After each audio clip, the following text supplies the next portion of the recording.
அன்பு உள்ளங்கள் அனைவருக்கும் ஸ்ரீ ராமநவமி வாழ்த்துக்கள். ராம மந்திரத்தை சொல்லும் பொழுதே நமக்குள்ள ஒரு பெரிய சந்தோஷம்.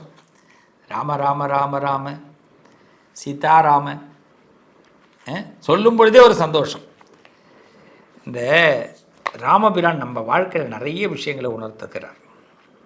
பொதுவாக கடவுளுடைய வழிபாடு நம்ம என்ன பண்ணுறோம், கடவுளோடு ஏன் கனெக்ட் ஆகிறோம்னா, பிரச்சனைகள் வரும்போது மனுஷாலோடு கனெக்ட் ஆகக்கூடாது, இறைவனோடு தான் கனெக்ட் ஆகணும்.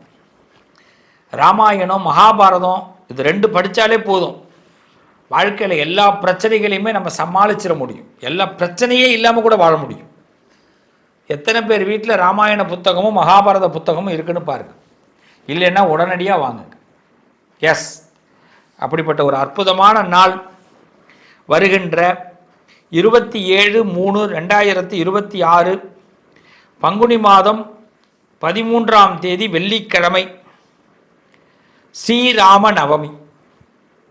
அன்றைய தினத்தில் ராமபிரானை வழிபாடு செய்யணும். உங்களுடைய அதிர்ஷ்டம் என்னென்னா 26/3/2026 பங்குனி மாதம் 12ஆம் தேதி வியாழக்கிழமை நவமி வந்துடுறதுனால, பிற்பகல் 2:55க்கு பிறகு நவமி வந்துடுறதுனால, அன்று சாயரட்ச போய் ராமர் கோவிலுக்கு போயிட்டு ராம மந்திரத்தை சொல்லி நவமியில் ராமநாம மந்திரங்களை சொல்லி வழிபாடு பண்ணலாம். ஏன்னா சாயந்தரம் தான் சுவாமி எனக்கு டைம் கிடைக்கிது, கார்த்தால நான் ஆஃபீஸ் போயிடுவேன் அப்படின்னு சொல்கிறவாளுக்கு மட்டும்தான் இது. சாயரட்ச எனக்கு இல்லை, நான் ராமர் தான் முக்கியம், நான் எனக்கு லீவை போட்டுக்கிறேன் அப்படின்னு சொன்னால் 27/3/2026 பங்குனி மாதம் 13 வெள்ளிக்கிழமை அன்னைக்கு ராமநவமி. அந்த ராம மந்திரங்களை ஜபம் பண்ணுறதும் ராமர் கோவிலுக்கு போகிறதும் விசேஷம். இப்போ கோயிலுக்கு போகிறதுக்கு சொல்லிட்டேன். ஆனால் ராமநாமத்தை நீங்கள் எப்பயுமே சொல்லுங்க. வாழ்க்கையில் இறைவனுடைய நாமாக்களை சொல்லும் பொழுது மனசு தூய்மை அடையும், புனிதமாகும். மனசில் இருக்கிற கெட்ட சாக்கடைகள்லாம் விலகிடும். பெரிய குப்பை தொட்டி மனசு, எல்லாத்தையும் ஏற்றி வச்சுக்கும், எதையும் மறக்க தோணாது எல்லாருக்கும். அதனால தான் என்ன பண்ணுறோம், பல பிரச்சனைகளை சிக்கி தவிக்கிறோம். சில நேரங்களில் மனசு சில விஷயத்தை சீக்கிரட்டாக போட்டு பூட்டிடும். அதுக்கு பேர் சீக்கிரட்டுன்னு அது வச்சுக்கும். அதனால என்ன பண்ணும், அந்த சீக்கிரட்டு ஒரு நாள் வெளியில் கசிஞ்சிடும். நம்ம வாயால் கண்ணால் மூக்கால் கசிஞ்சிடும். அப்போ என்ன ஆகிடும், அது முடிஞ்சு போச்சு. அவ்வளோ நாள் வச்சுருந்தது பூட்டெல்லாம் உடச்சிட்டு போய்டும். அதே ராம மந்திரத்தை சொல்லிக்கிட்டே இருந்தோம்னா நம்மளை ஆண்டவன் பாதுகாப்பார். ஆண்டவன்கிட்ட ஒப்படைச்சிட்டோம்னா நமக்கு நல்லது நடக்கும். ஆண்டவன்கிட்ட நம்மளை ஒப்படைக்கலைன்னா என்ன ஆகும், நம்ம வாழ்க்கை எப்போ என்ன ஆகும்னே தெரியாது. அதனால் ராமன் மந்திரத்தை தினசரி சொல்லுவோம். பொதுவாக காலத்தால் எழுந்தவுடனே ராம மந்திரம் 108 தடவை, சாயரிச்ச தூங்கும்போது சிவமந்திரம் சொல்லி பாருங்கள், வாழ்க்கை நிம்மதியாக இருக்கும். ராமநாமத்தை ஜபம் பண்ணுபவர்கள் அத்தனை பேரும் சிறப்பாக வாழ்வீர்கள். உத்தரவு கேட்டிங்களா? இதான் உண்மை. இந்த ராமநாமத்தை ஜபம் பண்ணிக்கிட்டே இருங்க, நல்லது நடக்கும். அப்படிப்பட்ட ராமநவமியை பற்றி தான் பேச போகிறோம். இந்த நாளில் நீங்கள் என்னென்ன செய்யணும், என்னென்ன கடைப்பிடிக்கணும், எப்பயுமே இந்த நாளை மிஸ் பண்ணிடாது. இது ஒரு உறுதிமொழியாக எடுத்துருக்கு. ராமபிரான் நமக்கு என்னென்ன சொல்லி கொடுத்துருக்காருங்கிறது தான் இப்போ பேச போகிறோம். ராமர்னா தர்மம், ராமர்னா ஒழுக்கம், ராமர்னா உண்மை. இதோடைய அடையாளம்தான் ராமர். இந்த ராமபிரான் பாருங்கள், தர்ம வழியில் நடக்கணும்னு நமக்கு சொல்லி கொடுத்துருக்காரு. மகாபாரதத்தில் பார்த்துருக்கீங்களா, சொந்தக்காரன் சண்டை எங்கே ஆரம்பிச்சதுன்னா பாரதத்தில் தெரிஞ்சிடும். பாரத கதையில் சொந்தக்காரன் சண்டை இல்லாமையே கிடையாது வாழ்க்கை. எல்லா பங்காளியும் பிரச்சனை தான், சண்டை தான். உறவுனா பிரச்சனை இருக்கும். பங்காளி சண்டை இல்லாமல் இருக்கவே முடியாது. எங்கேயாவது ஒரு இடத்துல கசிஞ்சிக்கிட்டே இருக்கும், பிரச்சனை வரும். சொந்தக்காரன் நம்மளை முதல்ல முன்னேற விட மாட்டான், அப்புறமா தான் பிரத்தியாரெலாம் நம்மளை முன்னேற விடுறதுக்கு. சொந்த கட்சியில் பார்த்துருக்கீங்களா, ஒருத்தன் முன்னேற முடியாது, அவன் இன்னொரு கட்சிக்கு போயிடுவான். இதுமாரி தான் இந்த சொந்தக்காரன், சொந்த இடம், இதெல்லாம் இருக்கிறவங்க எல்லாரும் முன்னேறது கஷ்டம். பாரதம் கதை அதுதான் சொல்லும். அவன் கேட்குற இடத்த அவன் கொடுத்துருக்கலாம், இவனை சூதாடா வச்சு அவனை வஞ்சம் தீர்த்து, இந்த வஞ்சம் தீர்க்கிறதெல்லாம் சொந்த பந்தங்களில் தான் நடக்கும். இப்படி மகாபாரதம் சொல்லும். ராமாயணம் அப்படி இல்லை, அப்படியே மாறும்.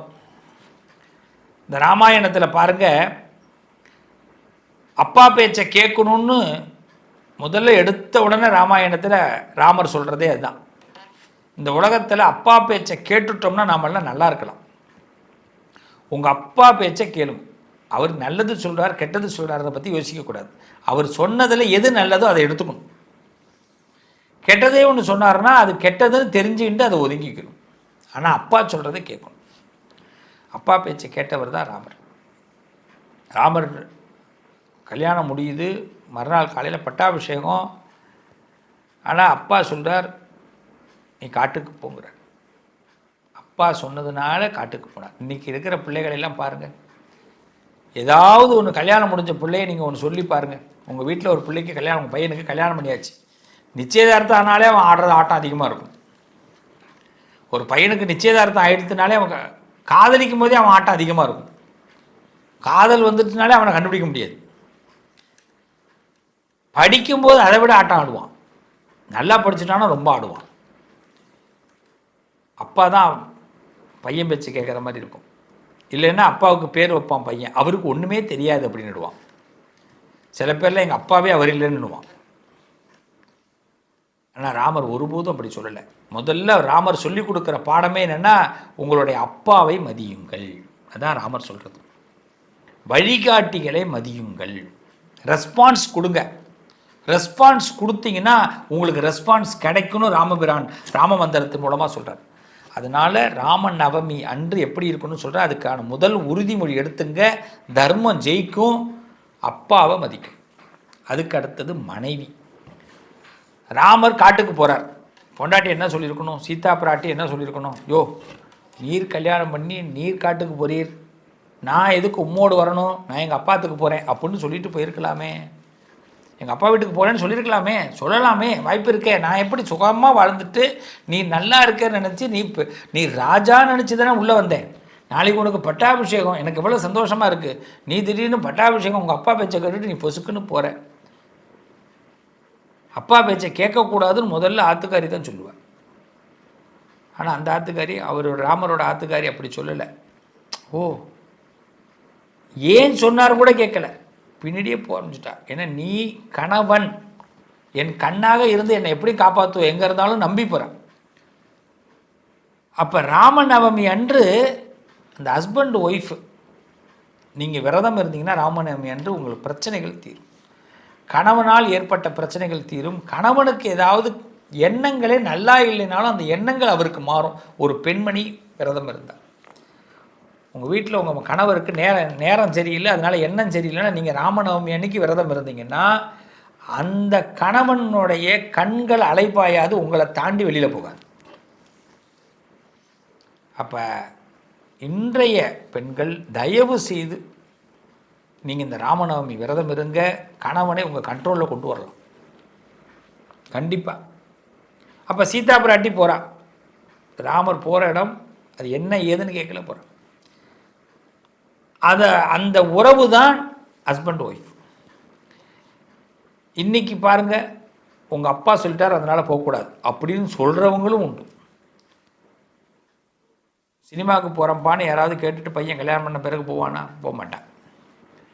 ஹோட்டலுக்கு போகிறப்பான்னு சொல்லிட்டு நான் ஹோட்டல்லேயே சாப்பிட்டு வெளியிலே சாப்பிட்டு வந்துட்டப்பா அப்படின்னுவான். புருஷன் முன்னாடி வெளியில் போய்ட்டு வந்து இவங்க வீட்டில் அவங்க அம்மா ரெடி பண்ணி வச்சுருப்பாங்க. அவன் சொல்லுவான், அப்புறம் என்ன பண்ணுறது, மறுநாள் காலத்தால் அந்த சாப்பாடு வச்சு சாப்பிட்ணும், இல்லைன்னா மாட்டுக்கு போடணும். அப்போ உறவுகளுடைய ஒத்துமையை அந்த இடத்துல வலிமையாக காட்டுது ராம மந்திரம். இந்த ராம நவமி ராமருடைய அவதாரம். அடுத்தது பாருங்கள், குடும்பத்தில் ஒத்துமை அதிகரிக்கணும் அப்படின்னா ராமநவமியில் எல்லாரும் விரதம் இருக்கணும். பங்காளி சண்டை வராது. அண்ணன் தம்பி, இன்றைக்கி இருக்கிற அண்ணன் என்றைக்கு அண்ணன் சாவா தின்ன என்னமோ சொல்லுவாங்கள்ல, தின்ன காலியாகுன்னுவாங்க. அது மாதிரி அண்ணன் போகிறா, அண்ணனை தான் அனுப்புகிறார் அப்பா காட்டுக்கு போகணும். தம்பி என்ன பண்ணியிருக்கலாம், அப்பா போனாம்ப்பா நமக்கு பட்டாபிஷேகம் நாளைக்கு ஜாலியாக இருந்திருக்கலாம்ல. நான் அண்ணன் போகிற வழியிலே போகிறேங்கிறான் லட்சுமணன். அடேங்கப்பா, யாருடா நீங்களாம், என்ன அவதாரம், இதெல்லாம் நம்ம உணரணும். அப்போ என்ன அர்த்தம், சண்டை சச்சரவு நம்மால் தான் வருது. இந்த சண்டை சச்சரவுனால நம்ம மண்டை உடையுது. இது நடத்துனது பாரதம். அப்படியே ஆப்போசிட்டு தான் ராமாயணம். அண்ணன் வழியில் போகிறான். ஆனால் ராமகாவியத்துக்கு பிறகு தான் மகாபாரதம் வந்தது இல்லையா? ஒரு சமயம் மகாபாரதம் முன்னாடி நடந்து பின்னாடி ராமாயணம் நடந்திருந்தால் நல்லா இருந்திருக்குமோ? கிடையாது. நல்லா இருக்கிற வாழ்க்கையில் நல்லா இல்லாமல் போனால் என்ன ஆகுங்கிறத காட்டுறது தான் கரெக்டாக தான் இப்போ இதிகாசம் வந்திருக்கு. அவதாரம் கரெக்டாக தான் கிருஷ்ண பரமாத்மா எடுத்திருக்கார். முதல்ல கிருஷ்ண அவதாரம் எடுக்கலை, ராம அவதாரத்தை முடிச்சுட்டு கிருஷ்ண அவதாரம் எடுத்திருக்கார். நல்லா இருந்தால் இப்படி இருக்கலாம், கெட்டு போகணுன்னா இப்படி இருக்கலாம்னு சொல்லியிருக்கார்.